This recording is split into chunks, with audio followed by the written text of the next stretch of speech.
জয় শ্রীকৃষ্ণ। রাধে রাধে বন্ধুরা, কেমন আছো? নিশ্চয়ই খুব ভালো আছো। আর এই বৃষ্টির দিনে বৃষ্টিটাকে অনুভব করছো। আমি তো জানালার পাশে বসি আর একটা সফট মিউজিক চালিয়ে দিয়ে আমার এরকম দিনটা চলে যায়। আর আজ যেহেতু সকাল থেকে বৃষ্টিটা হচ্ছে, সেই জন্য ভাবলাম চা বাদ দিয়ে তোমরা কিন্তু এই ড্রিঙ্কটা খেতে পারো, তাহলে তোমাদের হেলথের জন্য অনেক উপকারী হবে। চা কিন্তু একদমই ভালো না আমাদের হেলথের জন্য। কিন্তু আমি দেখো আদা থেতো করে নিয়েছি, ভাবছো চা করব? একদমই না। দেখো এখানে 1 চামচের মধ্যে আমি 1 চামচ মতো আদার রস নিয়েছি, মানে আদা যেটাকে থেতো করেছি সেই থেতোটার রসটা বের করে নিয়েছি। তারপরে 1 গ্লাস জল দিয়েছি। 1 গ্লাস জলের মধ্যে যেটা দেবো সেটা হচ্ছে মৌরি, যেটা আমরা খাই।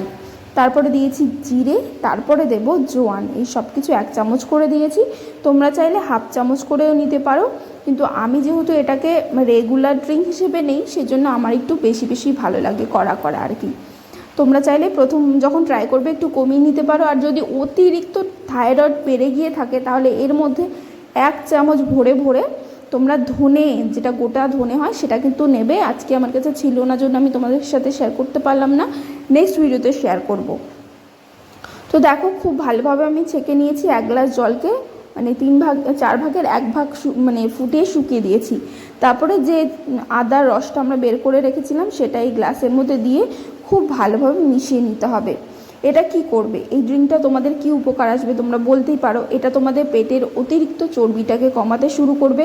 এখন প্রত্যেকটা মানুষ, ছেলে বলো মেয়ে বলো, সবারই মানে পেটের চর্বি জমে জমে একদম খুব খারাপ অবস্থা। তার সাথে সাথে যখনই পেটে চর্বি জমবে অনেক রকম অসুখ হয়। আমার যেরকম থাইরয়েডের সমস্যা হয়ে গেছে, তো তোমরা এটা নিতে পারো। আর আমি এখানে কিন্তু হাফ চামচ মতো গুড় মিশিয়েছি, তোমরা স্কিপও করতে পারো। এর মধ্যে হাফ লেবুও মিশিয়ে নিতে পারো। আমি এখানে গুড় নিয়েছি। চিনিটাকে কিন্তু একদমই খাওয়া যাবে না, চিনির বদলে তোমরা গুড় ইউজ করতে পারো।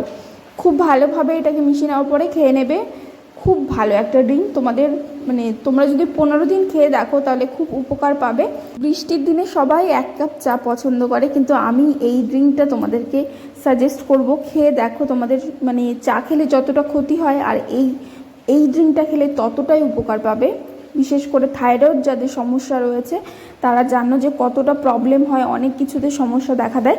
সেই কারণে এই ড্রিঙ্কটা খেয়ে দেখো। থাইরয়েডের কারণে যাদের চুল উঠে যাচ্ছে আমার মতো, এই ড্রিঙ্কটা খাওয়ার পরে কিন্তু আমার কমে গেছে। তো অবশ্যই করে থাইরয়েডটাকে ক্লিন করতে হলে এই ড্রিঙ্কটা সকালবেলা নিতে থাকো। চাটাকে বন্ধ করো আর চিনিটাকে স্কিপ করে দাও, তাহলে দেখবে ম্যাজিক।